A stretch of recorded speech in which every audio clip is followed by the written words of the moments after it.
જય માતાજી. ક્યાંથી આવ્યા છો? વાસણા રાઠોડ. દેગામ ગાંધીનગર. દેગામ ગાંધીનગર. કયું ગોપી મંડળ? ભજન મંડળ. ઓકે.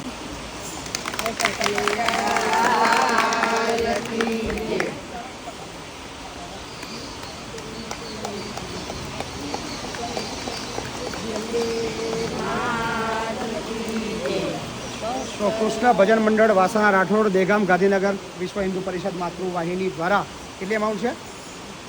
21,000 રૂપિયા. 101 રૂપિયાનો સહયોગ પ્રાપ્ત થયો છે સમગ્ર મંડળનો. થેન્ક યુ, ખૂબ ખૂબ આભાર.